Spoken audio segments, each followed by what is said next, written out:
starting.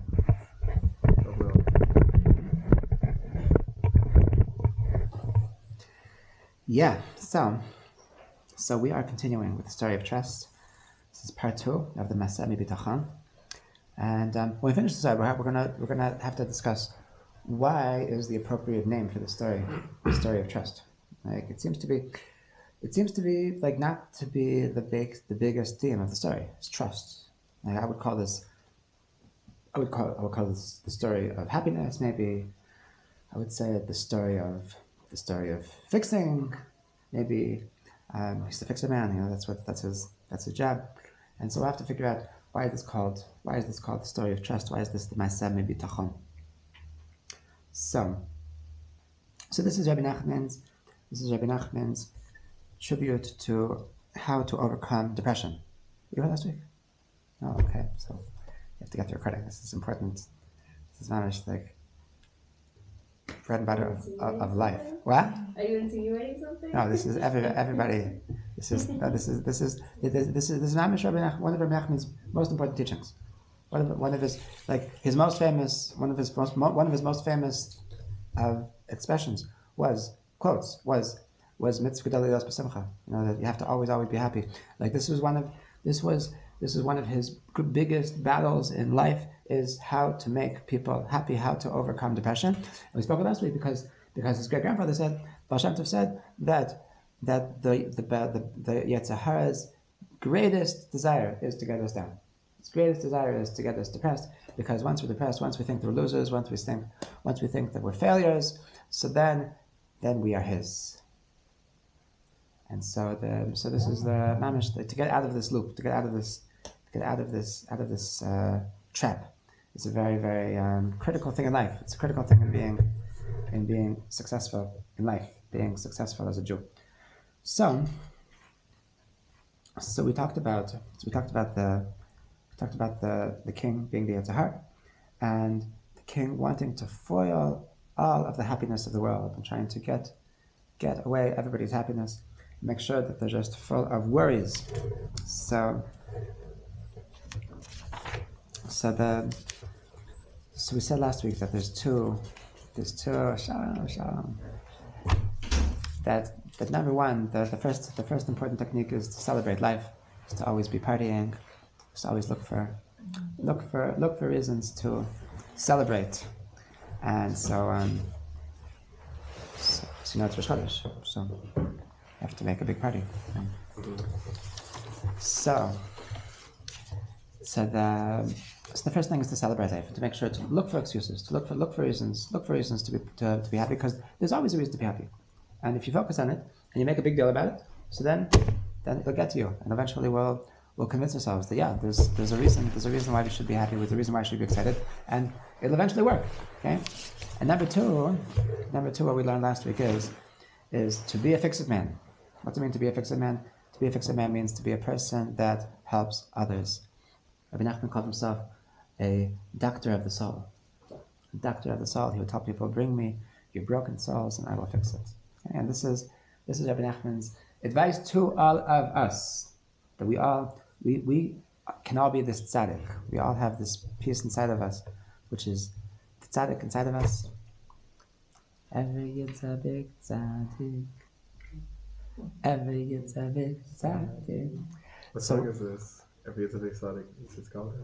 Look it up. You'll see. Yes. All right. So this is that we all have inside of us. It's one of the parts of our neshama is the Sfirat Yesod, and Yesod is the sphere of the tzaddik. So we all have this sphere inside of us, that the energy of this sphere is the energy of our soul. We have part of us inside of us that is just yearning to spread light and spread positivity and help others become closer to Hashem.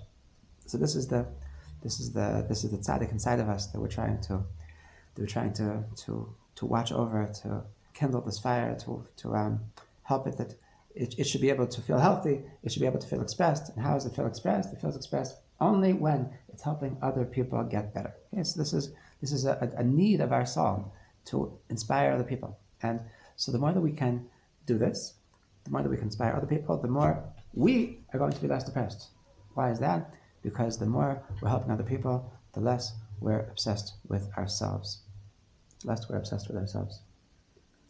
Can I talk to you for a second? Because let's say right now I'm interning at this place, right? And there's a lot of people who have a lot of very deep mental health issues, and to just say to them, you're too self-absorbed, or you're too they're really suffering. Oh, I want to make clear that Yeah. we're not talking about a person that's depressed because of a chemical imbalance. We're talking about regular people who are depressed. We're talking about people. What's a regular person who's depressed though? People who are just focusing too much, because often it's a source of depression. Like I had depression when okay, now the camera knows that, but meaning, but and it wasn't like chemical. It was maybe like there needs to work through things or like. Right. So he's talking about people. He's talking about the level of depression that can be worked through. It's because of it's a mistaken perspective. Like in other words, like I'm taking there's some people that don't believe in the field of mental health. They think that it's all just it's a big conspiracy to make a lot of money on drugs, and really it's all if you just do hisbodedus, then you'll be fine. And no, I think that's a little bit immature, a little bit naive, a little bit just uninformed. That there's mental health is a very, very real thing, and when the people that are in a lot of pain, so there's ways to talk to them, but it's not the same way that you talk to a person that's the person that has everything balanced, and just sometimes it's just a person needs to be inspired, sometimes a person and those are the people that Rabbi Nachman is talking about. There's certainly a spectrum. There's certainly people that are depressed and it's in their power to get out of the depression. And it's to those people that he's talking. It's not to the people that is on their power. Couldn't we say from the flip side that all chemical imbalances involving depression are confusing thoughts? No. Couldn't say that? No. I think people are born like it. Yeah. Mm-hmm.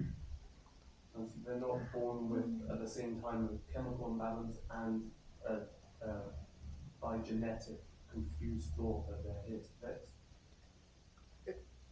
If they're born with a confused thought, that means that there's a chemical imbalance. Right. If it means the brain is not working in a healthy way. Mm-hmm. But they're here to fix that, though, no? Or they're not here to fix that. They're here to fix something else. That's just a problem that needs to be that just like if he's missing calcium, he needs to take a calcium pill. So if he's missing this, then he needs to take a this kind of pill. I don't think that the fact that there's a field of mental health does not mean that there aren't a heck of a lot of people that don't need drugs, and it's really just that they're able to.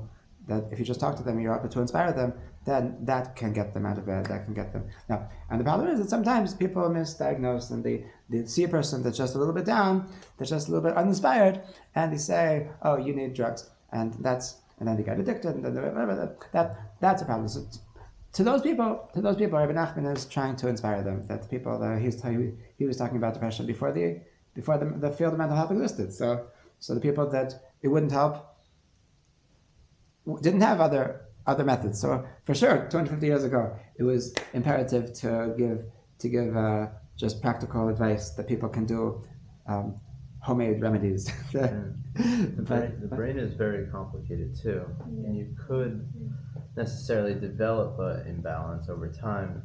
And I think that you could also fix that within the brain, by learning how to release the right amount of chemicals and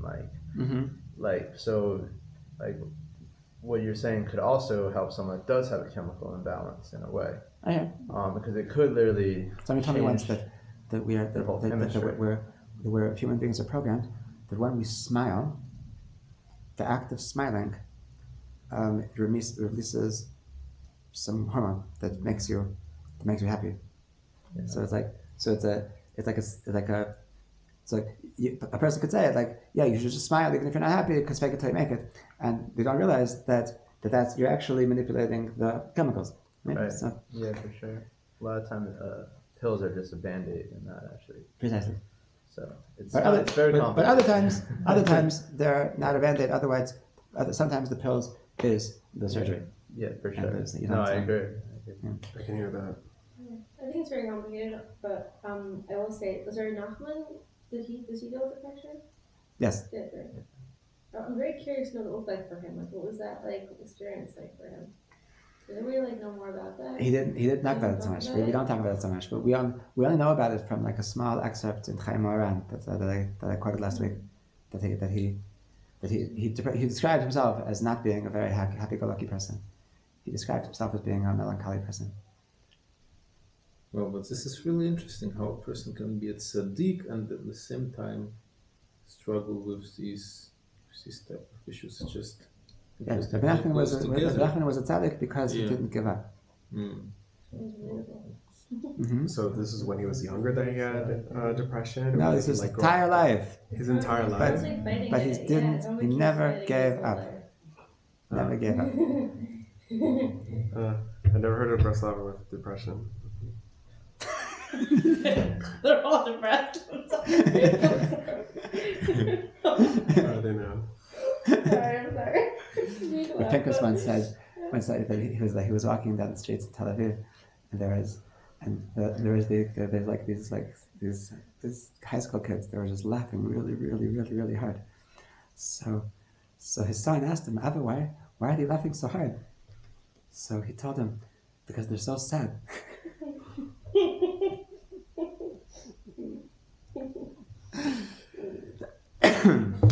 Yeah. So this was last week's Torah, that the way to overcome depression is to stop being so self-centered. Okay, to focus on other people, to bring other people into your life, and the more that you focus on other people, so then the things will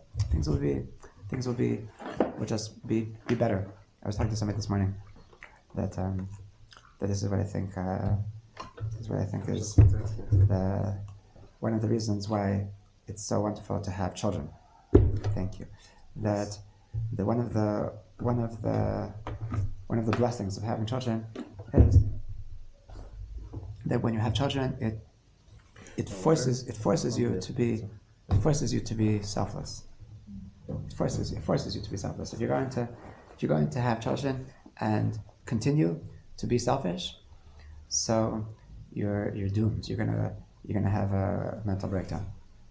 Like there's the fact that you constantly they constantly need your help, and they constantly need they constantly need attention, and they don't appreciate you, and it forces you to a person who's going into having kids because I think the kids are so cute, so very soon they're in for a surprise, and that's the blessing. The blessing of children is that it actually elevates you to be a bigger person, because it forces you to be selfless, and then your life is happier, because if you would never have kids, so then you would go through life being a selfish person, being a person that's just like, what's in it for me? How can I enjoy myself more? And if that's your mentality through life, so you're never going to be happy. The only way to be happy in life is if you become a little bit selfless, if you're able to forget about yourself, and then you can start enjoying life. Then if things don't go exactly your way, so then it's not the end of the world. If you don't get the kind of bed that you want, if you miss your bus, that once you're not in this mentality with that, it's all about getting as much pleasure as I can. So then you're able to start enjoying life, because life is really messed up. Yeah. So interesting how Rabbi Nachman has been so far ahead of his time. Because I recently heard an interview of Jordan Peterson with Yoram Hazoni, and he's Jordan Peterson. Probably some of you know him. He's like a very famous clinical psychologist. And one of the things he says when people come to him with depression issues, one of the first things that he asks them and he encourages them to do is, first of all, he checks their social structure, whether they are integrated in a social structure, and moreover, whether they're integrated in a kind of constructive work where they're actively improving something, doing something for their community. So you agree? Jordan Peterson agrees to Rabbi Nachman. Okay. It's beautiful how far he has been ahead. To be honest, I really don't care if Jordan Peterson agrees with Rabbi Nachman. No, it's just interesting to see how the current. So all that means to me is that one time Jordan Peterson is right? Like Jordan Peterson is not my litmus test as to whether No, it's not about is right or not. It's about the current psychological research, how much it is in line with. I think it's. Torah proves itself again. Yeah, the whole book is actually a really good book. It's called Lost Connections, and it talks about this idea of like community as part. This guy had depression, or has depression, and he like goes around different places and he like tries to figure out like what the source of depression is. Like people who live in very very poor places, and people who like are kind of just based on like how you're living your environment is very very connected to depression and very connected to the way that you feel as a unit. So community. Yeah. Okay. So the second idea, the first idea, whatever, is to be a tzaddik, to be a person that helps other people, to be a little bit selfless, to be able to not just be involved in yourself, not just be involved in providing for yourself and making yourself a happy life, but to care about other people. The more that you care about other people, the bigger you are and the happier you will be. Okay, and we said that because the more you're just obsessed with yourself, so your life is very small. Your life is very limited, and you're stuck in this very small box. And in the small box is confining. The small box is really depressing. And the more that you start caring about other people, so then life becomes bigger and better. Okay, so that's the second piece of advice. Okay, so now we continue. So, and we said that there's different parts, the different levels of fixing. First, you wanted to fix, then you wanted to inspire, then you wanted to clean. All right. So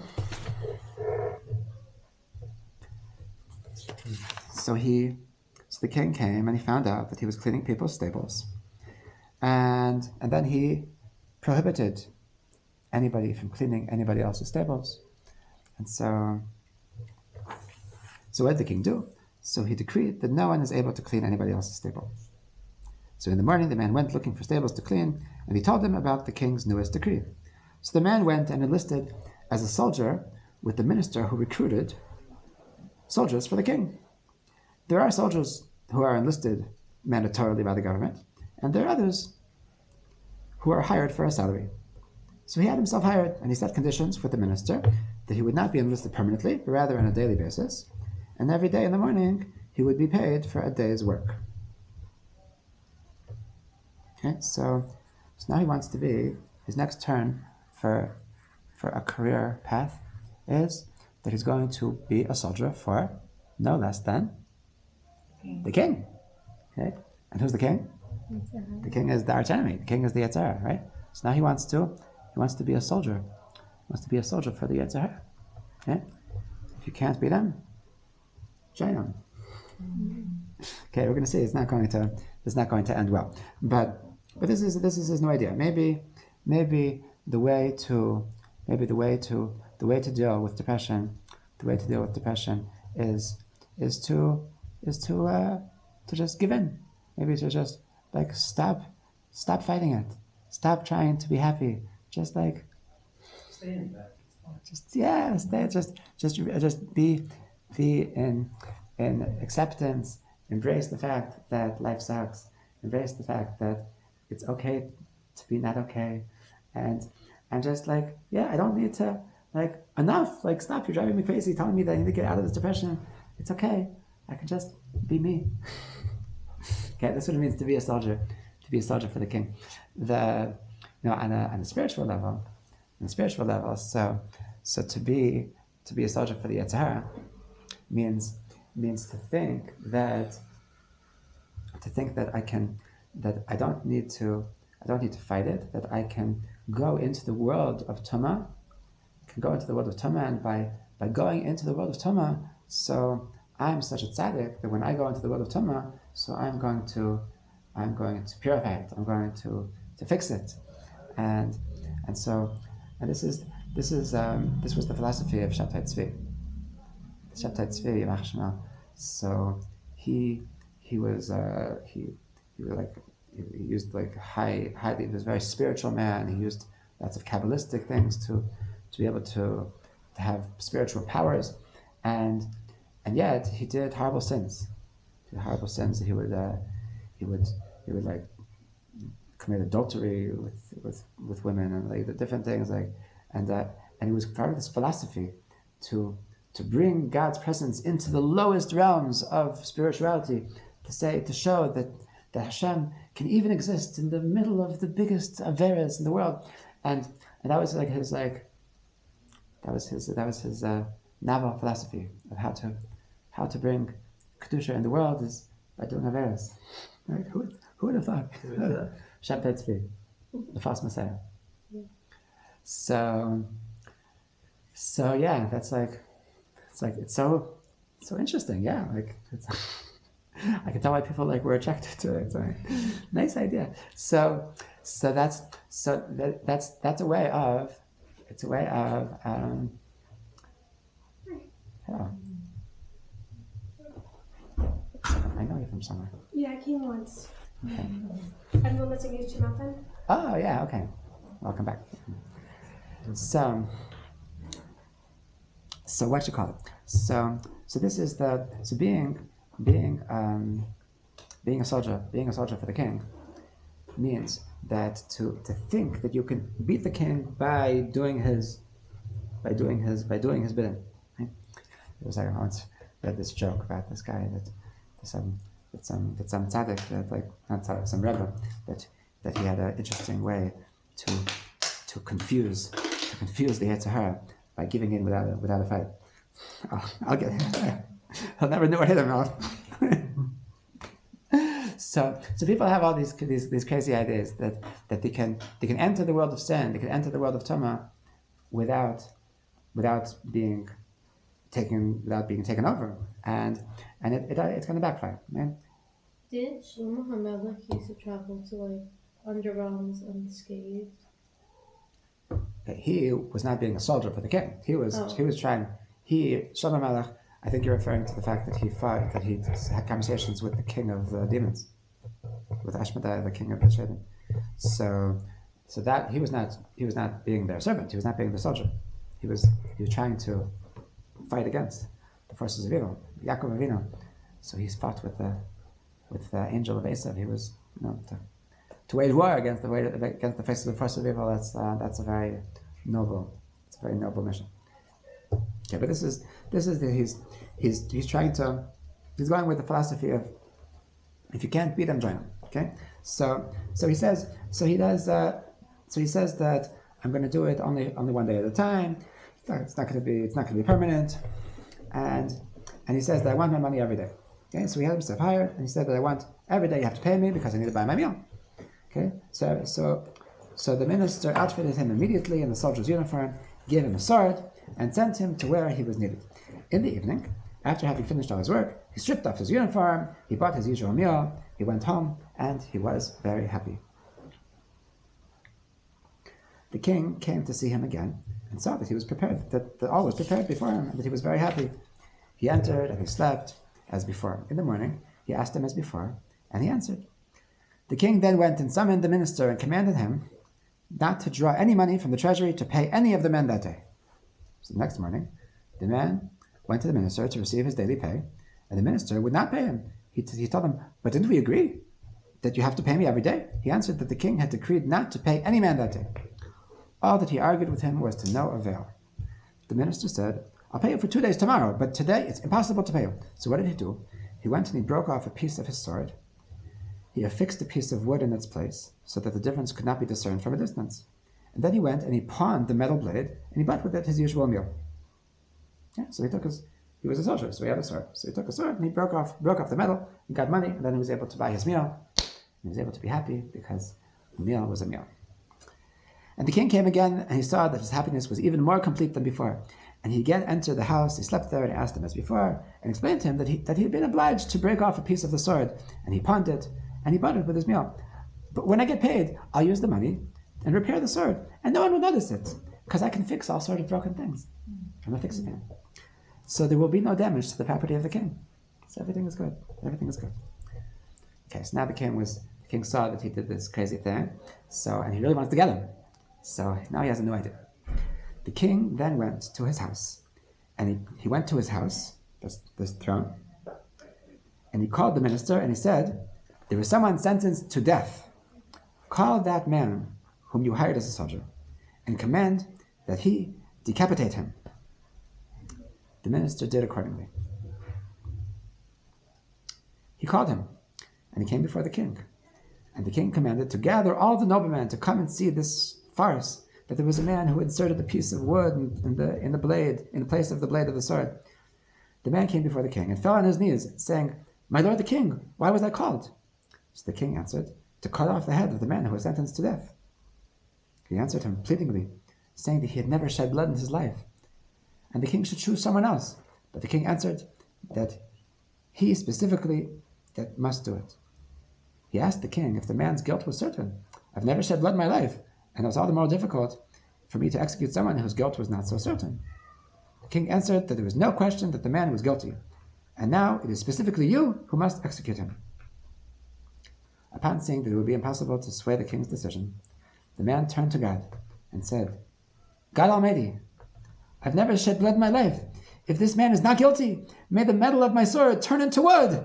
And he unsheathed his sword, and everyone saw that it was wood. It was the object of great hilarity. The king saw that he was a fine man, and he let him go.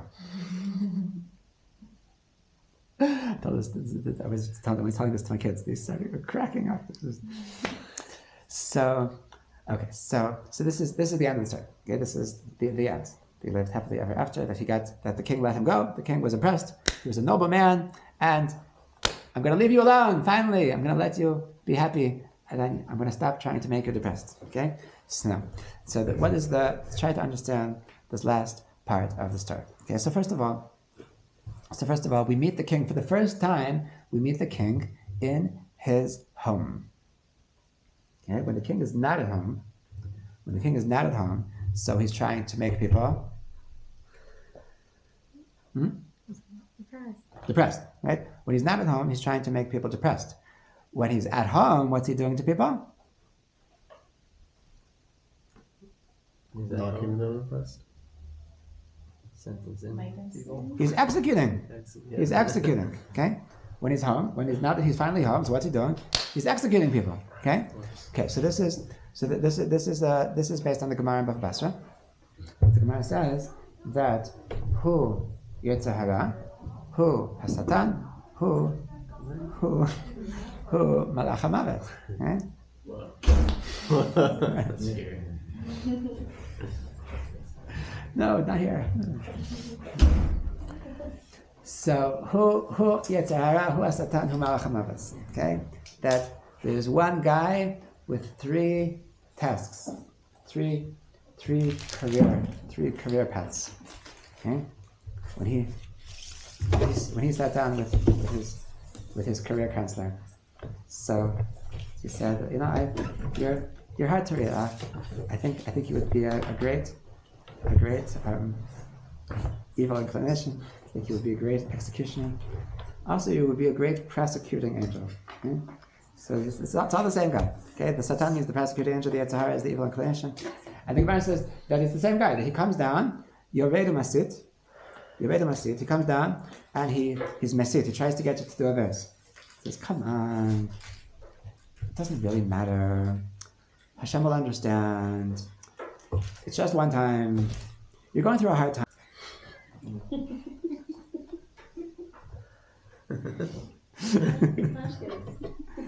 It doesn't get more kosher than Pashkas. So as soon as he gets you to sin, so then he's Ola. You can trust Pavel. No, I was just looking at the surname. So that as soon as he gets you to the sin, so then he goes up and he's Ola Makachik. And then he says, God, look what she did. Look what he did. He's so spoke Lashon Hara. He's so bad. And then after he's Makachik enough times, so he's Notel Rishut, Notel Lashama. Then he asks for Hashem permission and he says, "Can I kill him? Yeah, okay, yeah." Then goes down and kills him. Okay, so the same guy. So he's the one that he pretends like he's your friend and tries to get you to sin. And then as soon as he gets you to sin, so he's the one that runs up to heaven to tell God how bad you are, and until he finally says, "Can I kill him? Can I kill him?" Then he's the one that comes down and he kills you. Okay, so That seems pretty sad. unfair. What? That seems unfair. Yeah, he's disgusting. He's absolutely horrible. I'm very lost. I don't really know what's happening, if I'm being honest. Okay, I want to, but I don't. okay. We're discussing a Gemara about Basra. Okay. That the Gemara says that the Yetzer Hara Mhm. and the Malach HaMavis is the same guy. Okay. But in terms of the story. In terms of story, so we're explaining that the king is the Yetzer Hara. Okay. Right. The king is the king of depression. So what he's doing when we see him usually, when we encounter the king on a day-to-day basis, so what's he doing to us? He's trying to get us depressed. Okay? But when he's home, now this is the first time in the story that we're meeting the king in his home, in his throne. So what's he doing here? He's executing people. The throne is considered, his home is considered what? Where is the Yetzer Hara's home? His palace, I don't know. Is Yes. he more comfortable? Like, Yeah. when he's not home, what does that mean? When he's for not us? home, then he's hanging around with us. So his home is good for us. No, so it's not. It's not good. Not good. Because then he's I don't get it. then he's killing us. Justice. Just- Home is a place of justice. It's I don't know justice. I agree that it's not fair, but just the point is that it's the same guy that's trying to get you depressed is the same guy that's trying to kill you. So his home is trying to kill us when he's First he wants to get you depressed, and then after you're depressed for your whole life, you were so depressed that you never even tried because he told you, he really convinced you that you're just a failure and you're not gonna make it anyway, and Hashem doesn't really care about your mitzvahs in the first place, and so after he convinced you that you shouldn't bother with Judaism because Hashem doesn't care and you're a failure and you're good for nothing, so then he says, look at how many things she didn't do. Look at all the times that she stayed in bed. Disgusting, despicable. She deserves to die. I'm going to kill her. And that's the same guy. That's what this point of the story is expressing. That the Yetzer Hara is the Malach HaMavis. Yeah. But that whole method just seems, it's like, let's say I'm in school and I convince a classmate to do something that's against the school rules, and then I just immediately go and tattle on her. Like. You asked that before. It's really disgusting. It's really disgusting. He's evil. Yeah. He's despicable. What's he here? Why is the Yetzer Hara? I don't know. Who knows why the Yetzer Hara is here? I just learned this today. It's an opportunity for us to grow and an opportunity for us to do chesed. Because in Gan Eden, like when everything happened, we got kicked out on Eden, that's when the gateway to chesed started. Mm-hmm. It's how you do that tshuva. if there wouldn't be a Yetzer Hara, then there wouldn't be no differentiation. there wouldn't be a Yetzer Hara, then there wouldn't be any struggles in life.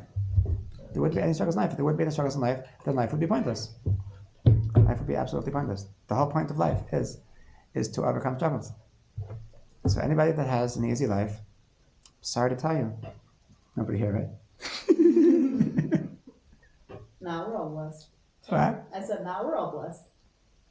Now you're all human. Yeah, I came here straight from Gan Eden. Now you're all now. That's why I had pepper spray in my hand.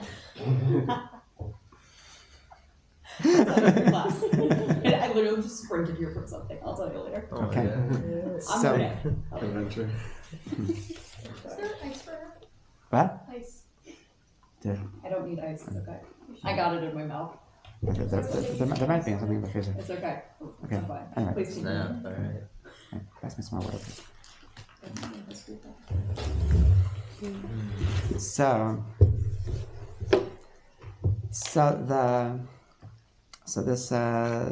Thank you. So the Yetzer Hara, he is the one that's trying to kill us.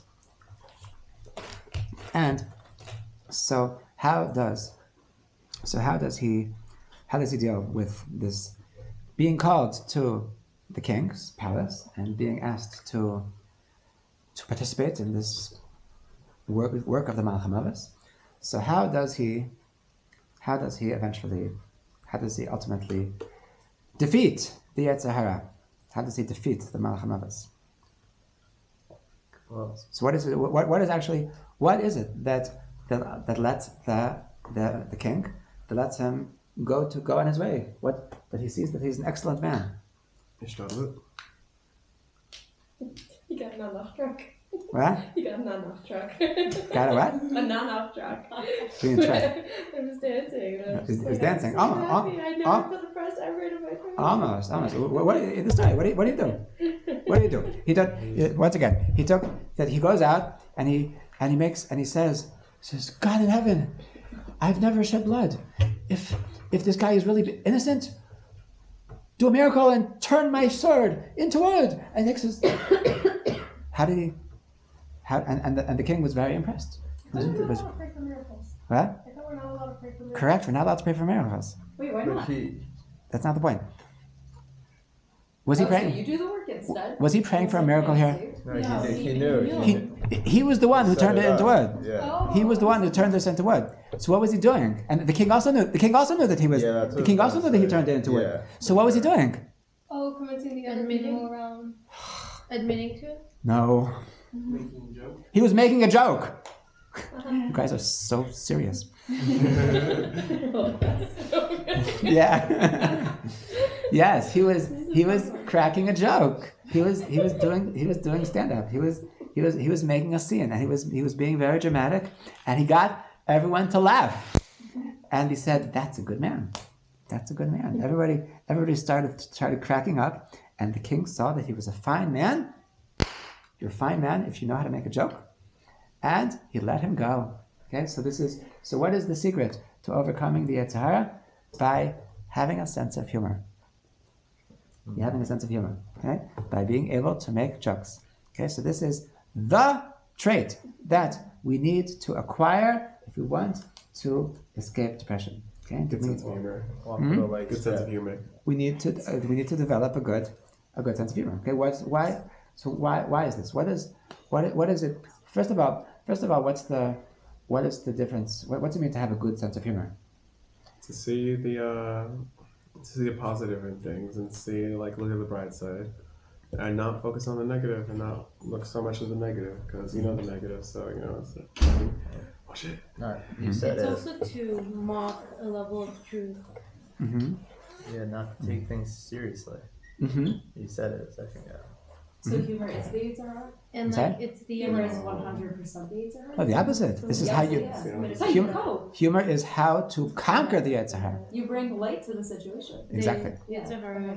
It was funny. Like you're like when you look at you, you're like, wow, you're so funny. When you what? Yeah, you just laugh at like Also, the make jokes. misfortune. Does that mean you have a good Yetzer Tov? Oh my gosh, yeah. Absolutely. Like I just did now. A person. So first of all, we have to understand what's the difference between a good joke and a bad joke. People laugh. No, I'm sorry. No. People can laugh at bad jokes too. Like a bad joke is something that could hurt somebody else's feelings. Amazing. And Okay. at others' expense, Hey. I guess. A bad joke But is there's also a is risk. to laugh at somebody else. A good joke is Laugh at yourself. to laugh at yourself. But Yes. there's ways of laughing at yourself. Okay. I Like I mean, remember hearing that one of like the forms of Lashon Hara is like saying bad about yourself is also considered Lashon Hara. okay, that's a discussion. There's a whole story about that. It's not so clear if it's true. But That's what I always heard. but it's certainly okay. It's certainly okay to joke about yourself. Right? And it's like and you can joke about yourself on things that other people can't joke about, right? And because when you're joking about yourself, so then it's funny. If somebody else is joking about you, then it's mean. Okay? So to make a good joke, to have a good sense of humor, is to be able to look at your negative qualities, look at everything bad that's happening to you, and just to laugh at it. Okay? Now, how do we do that? How am I able to look at all my negative qualities and just think that's hilarious? So looking at things out of cause and A sense. person that has so many things going against him, and like don't know a thing, and I don't know how to teach, and I don't have like anything.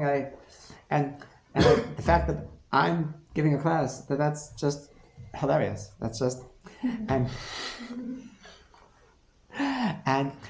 so how is what does it require? What does it require to be able to laugh at my faults? What does that require? It requires the ability to exit the situation, right? It requires the ability to look at it from the outside and not feel the experience to the full extent. Because if I'm, let's say I'm going to an interview, I'm going to an audition or something, and it's like everything has, like I've been waiting for this day for the past 5 years, okay, and I walk in and I just trip and I fall on my face, okay. So that's a cause for laugh.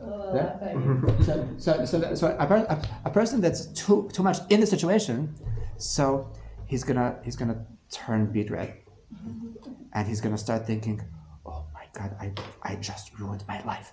I just threw my entire past 5 years down the drain, and he's just gonna keep these voices are just going to just kill him. Of course he killed his audition. Of course he's not gonna sing or dance or act for the life of him, because he's just filled with just feeling like he just ruined his life. So like he doesn't even need to bother. Like he already failed. Whereas if he's able to laugh at it, so what's he actually doing? He's actually exiting the situation. That this is not, I'm not experiencing, I'm not in control of how this audition is going to work out. I'm observing it from the outside, and like, whoa, that was funny. Like that. Imagine think about how crazy that is. That my entire life is dependent on this, and I fall on my face. Like, what's the chances? Like, so, and if he's able to do that, then he stands a chance. Then the judges will, or whoever is auditioning him, is like the producer is gonna laugh with him and think that oh, he's a guy who not only does he have a sense of humor, but he even knows how to deal with failure. He even knows how to deal with when things don't go his way, and then he absolutely stands a chance. Then he might get accepted. He might get the job. So the ability to make jokes about yourself. So it requires that you're not experiencing the moment to the fullest extent. Okay, it allows you to exit the experience and look at it from the outside. And this is what makes life light. This is what makes life easy. Because the alternative is to live life in a very, very heavy way. And if life is very heavy, then you're doomed for failure. Someone once said that life is too important to be taken seriously. I think it's a balance. I don't know. I think that's the thing. I agree. Yeah, but right now we're focusing on. You're never very much. Right. You're being too serious right now. Right now we're talking to a person who's taking life too seriously, and we're telling him, chill out, just let go, just laugh a little bit. Okay? I was just whispering, I had 2 auditions, one for So You Think You Can Dance, and another for the American Ballet Theater, and I wish I fell on my face for both of them, considering the outcomes. And now looking back, it's just like, I love how I can only laugh and think like, wow, that's such an irrelevant part of my life that I can't even relate to. Obviously, I'm not a professional dancer now, because those were just the worst. But just laugh at yourself. It cures everything. Okay, so this is to be able to laugh when things go crazy bad. What's the chances? That like it's the last bus, and it's the only way that I'm going to get to where I need to get for Shabbos, and he had room, and he saw me, and he didn't stop. That's hilarious. Right? So a person who's like really like living the situation, so he's gonna go. Now what? And it's just gonna go crazy. And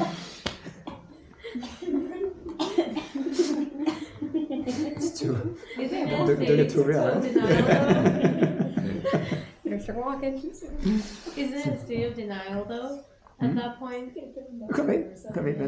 But the point is that I'm taking it with heaviness. I'm taking it with weight. I'm taking it with stress, and whatever happens, whether I make it or not, I'm not gonna have such a good Shabbos. Whether some miracle happens and somebody takes me on a tramp, or whether I take a taxi and then complain the whole Shabbos of having to pay 600 shekel, or whether I just stay in Jerusalem and I just have no food, or what, at that point, because I took it heavily, so whatever happens, I lost. Whatever happens, I'm going to have a bad Shabbos, right? And the only way to escape this is to just laugh it off. It's like, whoa. But who would have imagined? You know? I have experience also. The Shabbos that happens after with that mindset is totally different. So this is mamish the secret to life. The secret to life is to be able to laugh. I see it, yeah. Yeah. Do you want to know what I'm thinking of? Is one night, I think I broke like 3 dishes in like the span of like an hour. That was funny. Wow, I'm just gonna sink into that. Everybody's a class day, so everybody's, yeah. What if it's like a really big mistake, like something like you burn down a house?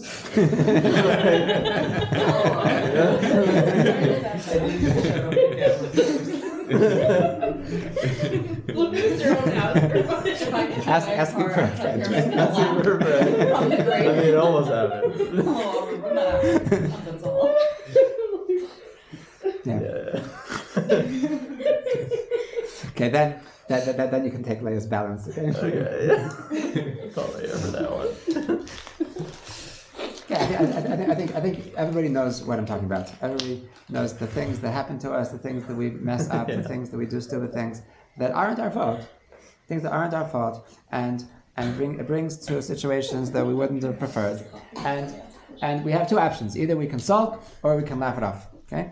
And Rabbi Nachman is saying that this is the secret to succeeding in life, is to be able to laugh it off. Okay? So now the question is like this. The question is, and with this we're going to get back to why this story is called the story of trust. Okay? So the question is that, hello, what do you mean don't take life seriously? But if you don't take life seriously, then you might mess up. Okay? What's it? How can you? Like, if Rabbi Nachman is saying, just chill, just don't worry, be happy. So then, okay, yes, I will go to school, not go to school. I got a job.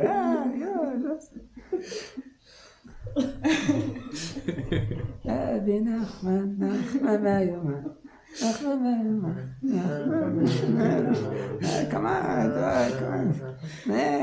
Yeah. Are you gonna play the acoustic version after my this? wife, yeah, my wife kicked me out of the house again. Look at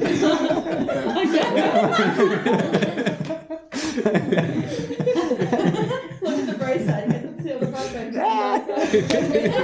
Brighter side, you have a story to tell. 1 second. 22 is what time? 22 is 10. 22 is 10. Okay, so we can still play music. Because they came by 11 last time and they were like... So, I'm not laughing at you.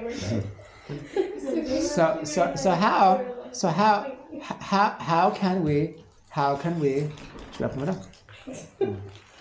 So I'm also done. Thank you. So how that isn't that mature? Isn't that immature to just laugh through life? Come on, life is serious. Come on, get with the program. You have to, gotta do tshuva. I don't know. Come on. And so how does it make sense? How is Rabbi Nachman telling us? How is Rabbi Nachman telling us to just laugh off our mistakes, laugh off all the bad things that happen to us. Just laugh. Like if we're just gonna laugh, then we're just gonna flap. Okay, so the answer is so deep. The answer is so deep, and that is why this is ultimately a story of trust, because the only way that it makes sense to take life lightly is only when we understand that the whole concept of taking life seriously is a big joke. It's a big bluff. It's a facade. It's a facade.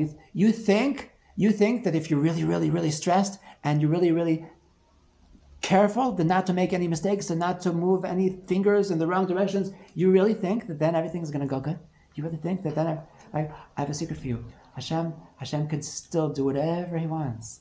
You're gonna suddenly there's this really cool story that Rebbe Silverstein from Bnei that he told the story that he heard this from the family that was happening to. So there was a secular doctor in Tel Aviv that he was treating this kid and this kid from a Haredi family, and so whenever the doctor would talk to his parents, so he was saying, so we're going to do like this, and like this, and this, and it's gonna be good. And they would always say, B'ezrat Hashem, it will be good. Hashem should help you. Hashem should help you. It will be good. And like they kept on telling him that like B'ezrat Hashem, Hashem should be with you, and so one day like this doctor was like just really fed up with it, and he said, that's it. You can go to your synagogue and talk about B'ezrat Hashem. Here in this hospital, I'm the boss. I'm the one who's calling the shots. Leave your B'ezrat Hashem business to yourselves. I'm the one who's healing your son. I'm the one who's helping you. I don't want to hear about this Hashem business. I'm the one in control. So, okay? Yeah. No? It's okay, she'll laugh about this after. Right. Yes. So the doctor was very upset. Okay? So he the next day, so the doctor came to visit this family, and he says, I came to apologize. I really shouldn't have gotten so upset with you. If you want to say your B'ezrat Hashem business, it's really okay. It's really fine. And he said, okay, thank you. Can I ask what caused the change of heart? So he said, well, I sort of think that God was trying to tell me something. Yesterday, so I'm the head of the department here. So yesterday we had a conference.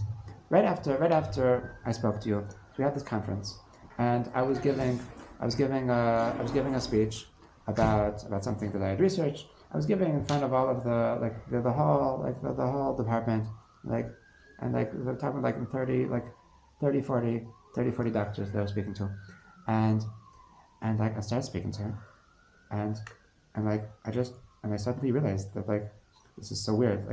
I promise you, this never happened to me in my life. I'm in complete control of my body, and suddenly I feel that my pants are wet, and I look down, and I realized that I just made my pants, and I just stop in mid sentence. I'm red like a beet, and I just run off stage, and I just don't know what to do. So, and it's so weird because never in my life have I had any issue with controlling with controlling myself, and so I was thinking what could this be? What could this be? How could I not have control? And then I remembered that how I was screaming to you that I'm in control. Don't tell me about your Hashem business. And then maybe Hashem is trying to tell me that I'm not really in control. Oh. Yeah, isn't that sweet? So. Just that example. Yeah. This isn't a true story. Yes, it's a true story. It is? It's a really true story, yeah. About you? Not about me. Oh! Sorry, I missed it. About yourself. I look like a secular head of department in a hospital in Tel Aviv? You know. That's the one. Don't drink too much. Right? I said don't drink too much. No, I'm just kidding.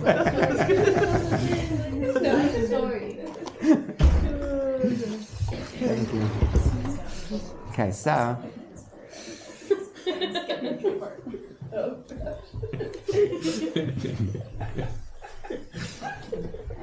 So this is this is the reason why. This is the reason why it doesn't make sense to take life so seriously, because even if you take life seriously, you're still not in control. So the only realistic way to live through life is with the awareness, with the acceptance of the fact that ultimately God is in control. So if God is in control, so it doesn't really make sense for me to stress myself out. Like, I'll do what I can do, and I'll accept what I can't do, what I can't do, and I just need to do my best, and whatever happens after I did my best, so that's wonderful. So that's exactly what Hashem wanted. So how can I live life with laughter? How can I live life thinking that I don't have to take it so seriously? It's only with the trust that I'm in God's hands. Okay? And that's why it's ultimately a story of bitachon. Because if I'm going to take life with a grain of salt, to take life with laughter, it's only because I have a basic trust that I'm in good hands, that there's somebody that's got my back. Okay, and that takes trust. You know, it's a leap of faith to really believe that I can fall backwards into the arms of the universe, to fall backwards into the arms of Hashem. That Hashem's got my back. It's okay. It's gonna be okay. It's gonna be okay. So, it's there's a story about this guy that falls off a cliff. Right? You know the story? Right? No, I'm just. Oh, what?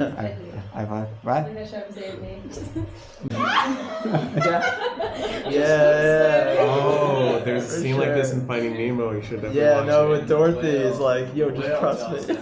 No, it's in the. It's when they're in the fish tank and there's this like little fan there. Okay, there you go. No, it's a first. That too. But Finding no, Nemo. yeah, Dorothy's like talking to the whale with her whale calls. Yeah, she speaks whale. Played by Linda. Okay. So I love that scene. Dina, at least do you understand it? Do you understand what I'm saying? Do you understand what the message? I'm trying to figure it out. The message is that Hashem says Hashem says I've got you, but you have to let go. You think that you're going to take yourself to the top. As long as you think that your trust is in this branch, if your trust in this branch, your trust is in your grip. If you think that your grip is what's going to save you, then I can't save you. If you let go by trusting me, then I'll save you. Then I'll take you to the top. Okay. Sure. Amazing. To Glad you said that. let go of our facade of control. Okay, and so this is why the secret to being able to laugh through life is specifically to have trust in the goodness of the universe, is to have trust that Hashem has got our back. And this soft melody, which is very, very, very, very, very soft and hard to hear. He's living in a house which is submerged underground, and its windows are touching the ground, and the roof is broken and collapsed.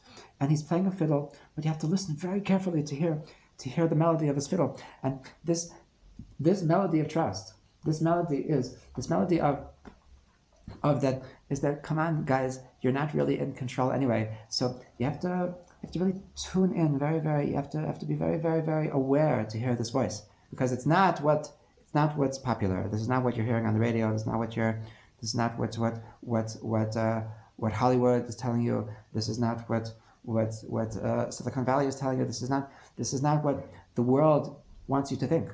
The world wants you to think that you are in control. You better do it, and that there's this soft voice that says that no, you're right away. You're not going to do it. And that is exactly how you're going to stress yourself out. That's exactly how you're going to get depressed. And if you want to be successful in life, so just let go. Just let go. Let go and let God, right? So this is to be able to laugh through life, is to be able to forget about ourselves, is to be able to realize that Hashem has got our back and we don't have to take life so seriously. And that this is, if you think about it, this is really the same idea as the first message, as the being a tzaddik, is to escape ourselves and to help other people. So to be able to laugh is